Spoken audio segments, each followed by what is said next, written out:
my name's Kay Bason. I joined the Trust in 1987, and that came about because my husband was in a choir and they asked to come and perform here. So we came along and became members, and very shortly afterwards I was asked to be a trustee. And I was a trustee for about 25 years. In fact, I was doing things at the hall till as recently as about 4 or 5 years ago. Well, I remember reading about an appeal in the Sutton News. That was our local paper. And I thought, oh, that sounds interesting. But it wasn't the right time for us. We had a young family and we had commitments. And then, as I say, my husband said the choir he was in was going to this place called Middleton Hall. He didn't know where it was, and I said, I think that's the place that they wanted volunteers for. So when we came along, really, we just had to join. We thought they were doing such a marvellous job, so we joined, and that was it. It became apparent, because of the restoration, that we needed to do quite a bit of fundraising. So we thought it would be easy if we had a particular annual event, which meant that we wouldn't have to do much publicity because people would know that this event was going to happen annually. So the trustees picked May Day, Monday, May Day. So it became May Day at Middleton Hall. So my husband and I organised that. A lot of hard work, but it was absolutely wonderful. We had Elizabethan dancers, medieval dancers, Morris dancers, maypole dancers, Irish dancers, and I even got the Bath Regency dancers to come up from Bath.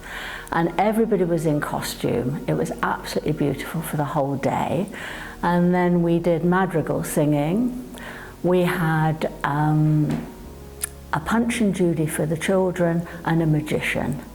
The other thing we did, they were having carol concerts, and Beryl Ellerslie started those, so she asked me if I'd take over.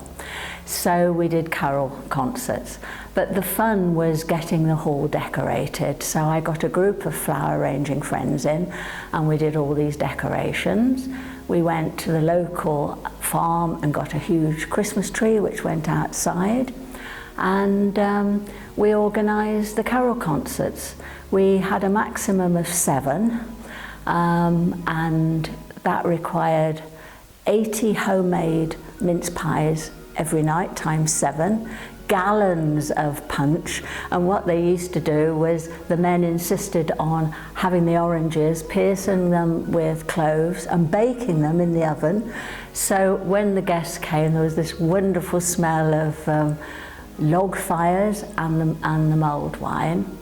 And the volunteers were all dressed formally. The ladies had black skirts, white blouses. The men were in DJs, and they served the mulled wine and the coffee in the interval. But the first few ones, before the hall was decorated, we had to ask people to bring blankets, old curtains, anything old, to stuff all round the hall, because there was so many gaps and the draft.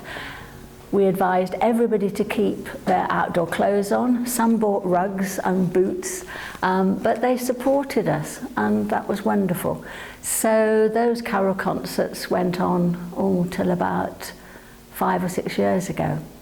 But the main thing then, we needed serious money, because Colin and his team of men were really progressing with the restoration, and the oak cost a fortune. To do the jetted building, you know, we needed some serious money. So I asked if we could do weddings here. So I managed to find out how you got the license. And the registrars came down here and they said, you know, what a wonderful venue. Yes, go ahead. So I think we had our first wedding in 1992. The Great Hall was a terrible mess. Brown panelling, holes and everything. So that wasn't really usable. No jetted building. That was about to crumble. When I see it now, you can't believe what it was like before. You could see through floorboards, absolutely hopeless, and you just wondered whether it was possible to restore it. But I don't know how it happened, but it did just happen. There were so many people that were so enthusiastic that we got it going. We did all the things we could do physically, but it was obvious that we had to have money, because every so often we had to have professional people in to help us. We had to pay for architects and people to advise us. So yes, bit by bit, we got excited. A room was suddenly decorated and we could use it for events. And then the thrill was the Great Hall being done, and the stairs and the banisters, because of course all the banisters had been damaged. There'd been some people on motorbikes that had come in and gone up and down the stairs and completely trashed the Great Hall. I think what was so lovely was don't get me wrong, we had great arguments at trustees meetings. Everybody was fighting for their corners. Everybody had different opinions of which way the trust should go. But we were really one big happy family, in so much that the hall was our goal. We wanted to restore this hall.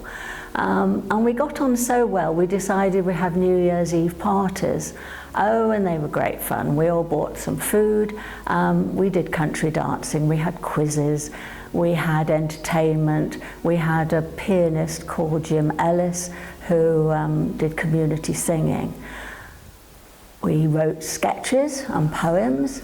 But one of the highlights was we had some very good characters with the working men, and I don't know who had got them together, but they decided they'd do a dance to Swan Lake.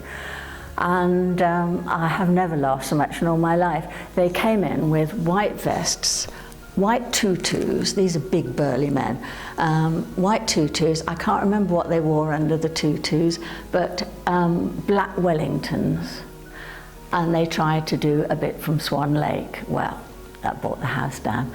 But it was things like that, and then we all went into the hall at the end and sang an Auld Lang Syne, gave each other hugs and kisses, and wished each other the best to get the hall again for next year. And this is what happened, you know. We treated it as our little stately home, really. I want to encourage you. I mean, I think you're doing wonderful things. We could never have put the history together like this. We didn't have the time, and we weren't historians. So another part's happening now, and it'll go on.